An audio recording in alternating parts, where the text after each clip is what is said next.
بسم اللہ الرحمن الرحیم۔ السلام علیکم ورحمۃ اللہ وبرکاتہ۔ حضرت عمر رضی اللہ تعالی عنہ ایک مرتبہ چند صحابہ کی جماعت کے ساتھ بڑے ضروری کام سے تشریف لے جا رہے تھے۔ راستہ میں ایک بڑھیا ملی جن کی کمر مبارک بھی جھک گئی تھی اور لاٹھی کے سہارے سے آہستہ آہستہ چل رہی تھی۔ حضرت عمر رضی اللہ تعالی عنہ سے فرمایا، عمر ٹھہر جا، کہاں لپکا جا رہا ہے؟ حضرت عمر رضی اللہ تعالی عنہ ٹھہر گئے اور بڑھیا لاٹھی کے سہارے سیدھی کھڑی ہو گئی اور فرمایا، اے عمر، میرے سامنے تیرے اوپر 3 دور گزر چکے ہیں۔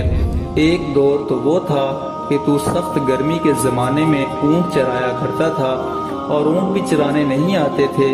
صبح سے شام تک حضرت عمر رضی اللہ تعالی عنہ اونٹ چرا کر آتے تو خطاب کی مار پڑتی تھی کہ اونٹوں کو اچھی طرح چرا کر کیوں نہیں لایا۔ ان کی بہن عمر کو یہ کہتی کہ عمر، تجھ سے تو پھلی بھی نہیں پھوٹتی۔ تو اس بڑھیا نے کہا کہ تو اونٹ چرایا کرتا تھا اور تیرے سر پر ٹاٹ کایا کمبل کا ٹکڑا ہوتا تھا اور ہاتھ میں پتے جھاڑنے کا آنکڑا ہوتا تھا۔ دوسرا دور وہ آیا کہ لوگوں نے تجھے عمیر کہنا شروع کیا، اس لیے کہ ابو جہل کا نام بھی عمر تھا۔ اس کی طرف سے پابندی تھی کہ میرے نام پر نام نہ رکھا جائے۔ گھر والوں نے حضرت عمر رضی اللہ تعالی عنہ کے نام میں تصغیر کر کے عمیر کہنا شروع کر دیا تھا۔ سن 2 ہجری میں غزوہ بدر ہوا اور اس میں ابو جہل مارا گیا۔ اس وقت بھی ان کو عمیر ہی کہا جاتا تھا۔ بڑھیا نے کہا کہ اب تیسرا دور یہ ہے کہ تجھے نہ کوئی عمیر کہتا ہے نہ عمر، بلکہ امیر المؤمنین کہہ کر پکارتے ہیں۔ اس تمہید کے بعد بڑھیا نے کہا، اتق اللہ تعالی فی رعیتی، رعایا کے بارے میں اللہ سے ڈرتے رہنا۔ امیر المؤمنین بننا آسان ہے مگر حق والے کا حق ادا کرنا مشکل ہے۔ کل حقوق کے بارے میں باز پرس ہوگی، لہذا ہر حق والے کا حق ادا کرو۔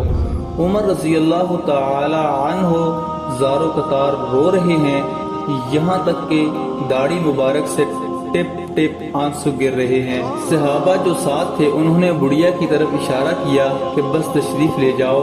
حضرت عمر رضی اللہ تعالی عنہ کے رونے کی وجہ سے زبان بھی نہ اٹھ سکی، اشارہ سے ہی منع فرما دیا کہ ان کو فرمانے دو جو فرما رہی ہیں۔ جب وہ چلی گئی تب صحابہ میں سے کسی نے پوچھا کہ یہ بڑھیا کون تھی جس نے آپ کا اتنا وقت ضائع کیا؟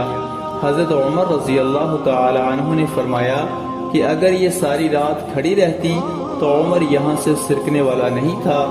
بجز فجر کی نماز کے یہ بی بی صاحبہ خولہ بنت ثعلبہ ہیں جن کی بات کی شنوائی 7ویں آسمان کے اوپر ہوئی اور حق تعالی نے ارشاد فرمایا، قد سمع اللہ قول التی تجادلک فی زوجہا وتشتکی الی اللہ۔ بالیقین اللہ نے اس عورت کی بات سن لی جو آپ سے اپنے شوہر کے بارے میں جھگڑ رہی تھی اور اللہ کے آگے شکایت کر رہی تھی۔